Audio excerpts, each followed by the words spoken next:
président Diomaye bi mu waxee super premier ministre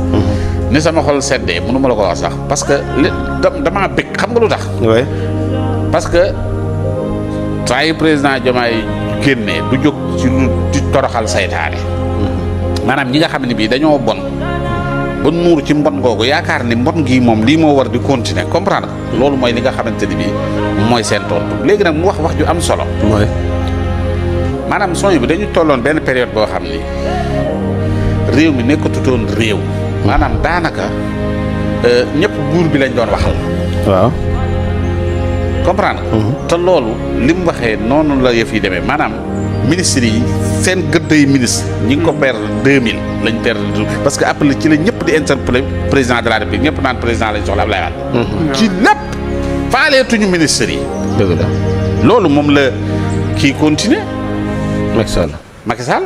bi mu ñëwee ci loolu la continuer léegi nag ñu defee ne lii mooy li nga xam ne mooy li normal te loolu yàggut Macky demoon na ba supprimer ko sax ministres yu njëkk ya dañoo amoon valeur ministre ministre ay jamonoy Abdou Diouf ministre nangam mais dañoo amoon valeur ministre comprendre nga léegi nag loolu la président Diomaye wax ni lii la bëgg mu del si ministre yu am doole ay DG yu am doole parce que yow tey bu fekkee ne bi tey son bi da ngaa fal nit mais nit ki gars yi xam nañ ni kii dañ ko fay teg rek marionnette la muy wuyu tudd mais li mu bëgg a régler man dama naa ko fi lay dem fële nga régleel ma ko mais bu yàggee kii ban njëriñ lay am waaw dëgg la dootul am sens ki nga teg pour ne ko yow yaa yore commerce yaa ngi dégg da nga koy responsabiliser di ko xaar ci moom ay résultats yaa ngi dégg mais doo ko gàllankoor ki nga xamante ni bii tey yëkkati nga ko ne ko yow laa jox ministre de l'intérieur doo ko gàllankoor da nga koy bàyyeeg ay pouvoir am mu amee ay pouvoir am léegi yow résultat nga koy laaj est-ce que comprendre nga ñu am gëdd doon li nga xam ne moom di jël ay dogal mais loo xam ne boo ne dinaa ci waxtaan ak président ñëpp naan dinaa ci waxtaan ak président waaw dëgg la réew mi di dox ci menn xel boo defee dara sax ñi méwoo ca fësal ndax président ñëwoo fësal premier ministre yi fi nekkoon yëpp ay marionnette lañ maanaam lu ñuy kii président la dañuy xëy toog primature waaye defuñu dara jëluñu benn dogal boo ñëwee loo xam ne ñoom naa am liñ ci xool waxtaan jeeg président ba xam ñëpp diglu ko léegi bu ñu yàlla mayee ñu am président boo xam ne bi xam na lan mooy rôle président ñii dañoo xam état de ku ci ne xam nga lii sa rôle xam nga lii nga xam ne mooy tâche bi nga xam ne maanaam bu ñu la waxee ne la yow ministre nangam nga xam nañ li nga xamante ne bi mooy li nga war a doxal mais da nga koy doxal dogal yi da nga koy jël comme ni nga ko war a jële yow ni yëf yi di marché ni affaire yi di dox nii kii ku ne nekk ci say kii nga defee ne ñëpp bu ñu doon xaar président ci lépp wala ñëpp di xaar premier ministre amuñu benn sañ-sañu kii ak yooyu nga defee ne yëf yi dina kiiwee nii bi nga fi déggee làmb jéeg léegi problème bi mu fi amoon dégg nga ci kii ak yooyu président dégg nga ci président déedéet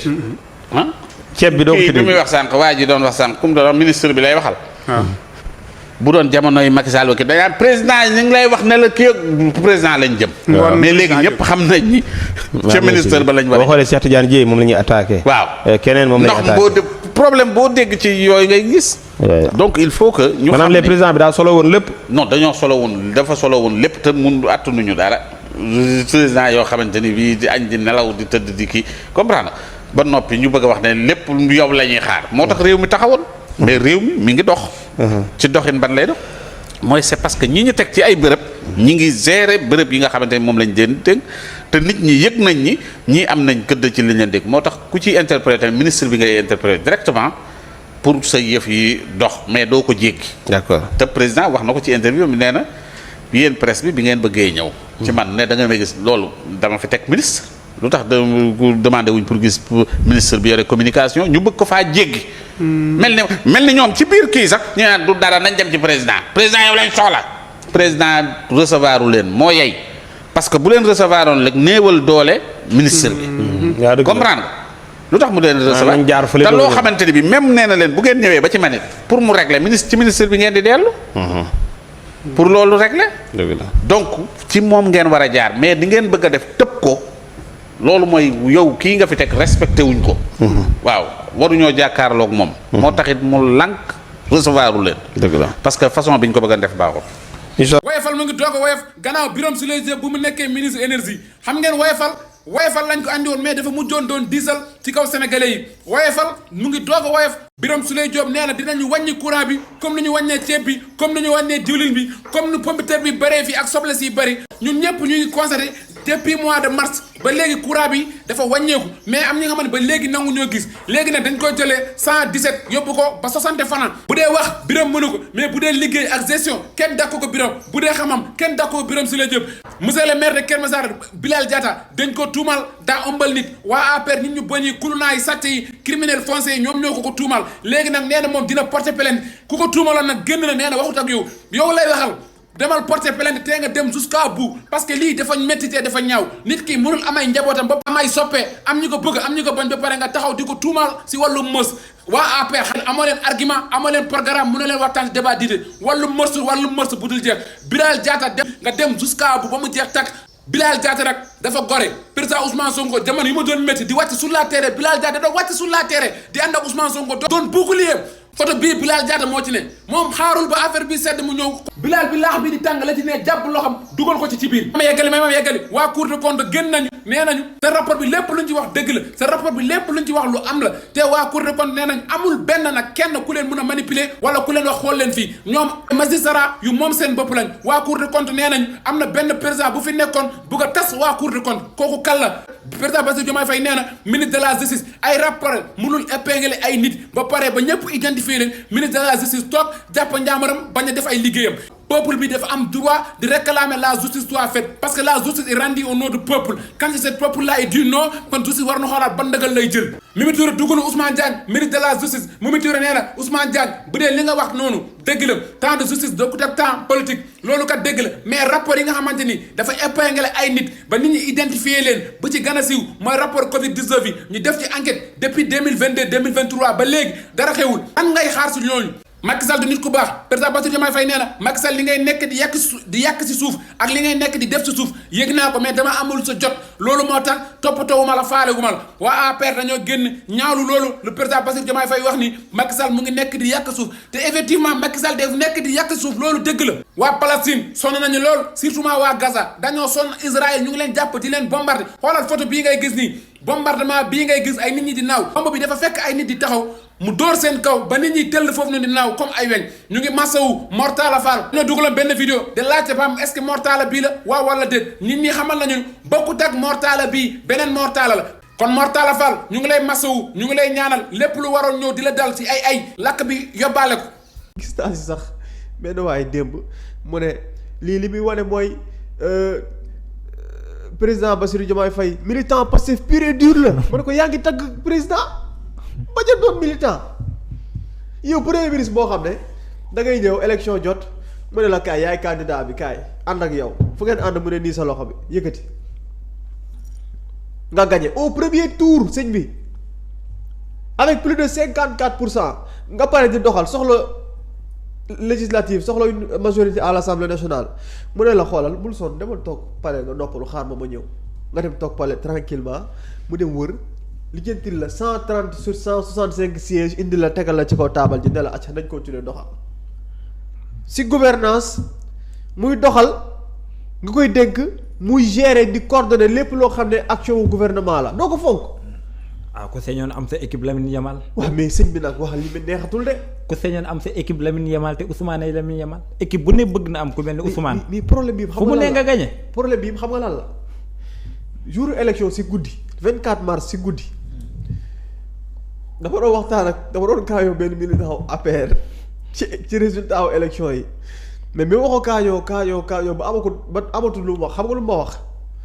mu ne dem leen rek Diomaye dina ko wor jour élection si guddi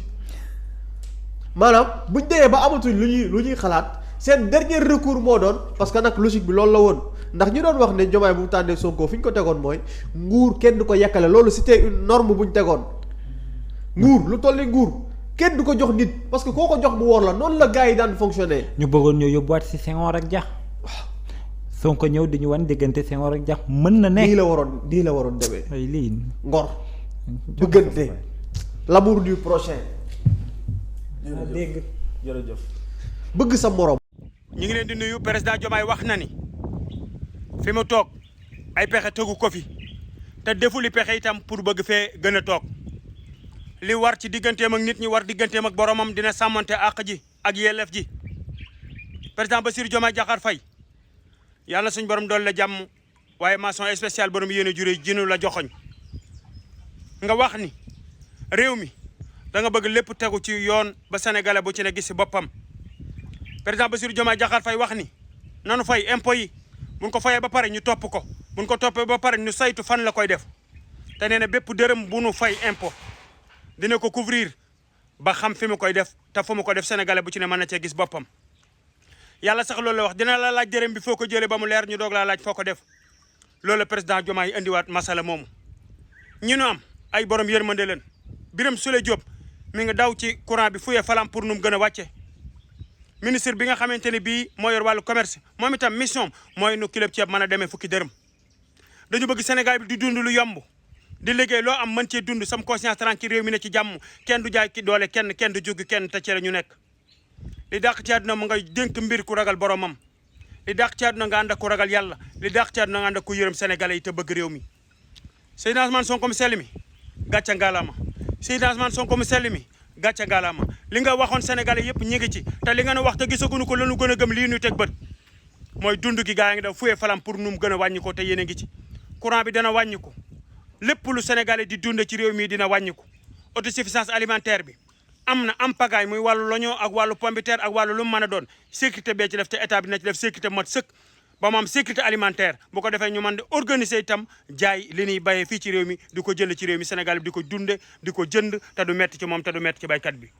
jàpp leen ci combat bi te jàpp ci projet bi ki la bëgg a yor ngir yàlla bokk te ki la bëgg a yor ngir boppam te ñii dañu bëgg yor réew mi ngir jëmmi suñu borom te xam ne lépp yàlla dina leen ko laaj ba léegi moo tax jubal jubbanti di slogan ba am solo. Pape Malick Ndour ñun yaa xamte wuñ la de Pape Malick Ndour yaa xamte wuñ la de article 80 teggil nañ la ko boo doon saaga président fii ba suba si ñu yoon nekku ci waaw ministre de la justice nag ñun waxuñu de Adama Fall moom moo toog mu ni ministre bu may tëj fii nii ci Sénégal wax ca lam cay wax nee na Adama Fall moom moo ni Ousmane Diagne mënu koo dugal ci kaso yi Adama Fall moo ko wax waaw ba pare président bi toog daa di ni justice bi démissionné wul ay toog di saaga nit naa nga ni président bi da ko wax daaneel rek Adama Fall jël kàddu gi yor ko kàddu gi wax ko lu ñaaw mujjul fen kon man damaa gëm ni gàllaajam baax na waaw Pape Malick Ndour nag yow loo mënti wax jéggal nañ la ko yow xam nga lan la ñuy xaar bis bu ñu la convoqué plainte Pape Ablaye Touré bi ba nga dem uyu ji ko ba noppi ñu partage vidéo yi say njaboot di ko gis ñu wan say doom ni leen gis ngeen seen pap waaw si lii lañ ko yóbboo police lii lañ ko convoqué ndax booy bii nii nee na ñi koy teg torture yi ak lu metti yi seen papa loxoom génn ci yow yaa xamte wuñ la de parce que yow doonoo nit ku ñuy atte sax si mbirum xaalis ndax yow da ngaa def lu gën a pire mbirum xaalis ndax xaalis bi mën nañ la kaa may mais torture xam nga ne acte de crime yi yooyu yëpp la ñuy sëf si sa kaw parce que yow nit nga koo xamante ne doo ko baax yow ku la ni jàkk rek day sentir kuy jouer katu film parce que sa xol moo baaxul yow sa xol bi booy wax sax sa xol bu bon bi day feeñ ci débat. Le Ghana, après la transformation locale de l'or, maintenant c'est au tour du bauxite, du lithium, du manganèse et du granit. Le Ghana va accélérer dans les années à venir la transformation locale de ses ressources minières, ce qui va créer beaucoup d'emplois et aussi ce qui va créer beaucoup de ressources. Parce que si on parle de création d'emplois au niveau local, on parle aussi de création de richesses parce que les travailleurs vont être payés, l'État va prélever des taxes, des impôts et enrichir ses propres caisses et pouvoir se mettre plus au service de sa population comme pour la construction d'hôpitaux, pour la construction de routes, d'écoles, d'universités et même pour recruter des enseignants de qualité ou des médecins de qualité. Tout ça, c'est l'avantage d'investir ou bien d'investir dans la transformation locale de vos ressources minières, étant donné que aujourd'hui, non seulement quand vous exportez la valeur brute, le produit brut, vous perdez de la richesse, mais aussi vous perdez des opportunités. Donc, c'est ça l'importance de la transformation locale. Cette nouvelle politique de la gestion des ressources minières dans ces pays aussi vise à accélérer ou à capter toutes les opportunités qu'il y a dans la transformation écologique. Donc c'est une très bonne idée. De plus en plus, on voit des pays africains qui prennent leurs responsabilités et qui disent, en réalité, nos ressources, on va les transformer sur place. On ne va plus exporter des ressources brutes, ce qui nous fait perdre le contrôle déjà de la quantité prélevée et après raffinage, quelle est la quantité réelle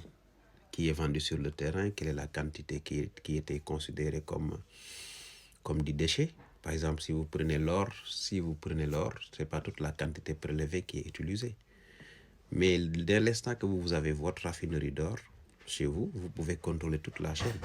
ce qui vous permettra de savoir ce qui est réellement utilisable, ce qui est réellement vendu et ce qui constitue du déchet. Donc, tout comme le Ghana, vous avez le Sénégal qui se lance dans ça, les pays de l'AIS. De plus en plus, on voit que les pays africains commencent à comprendre qu'en réalité, exploiter, produire une ressource brute et l'exporter,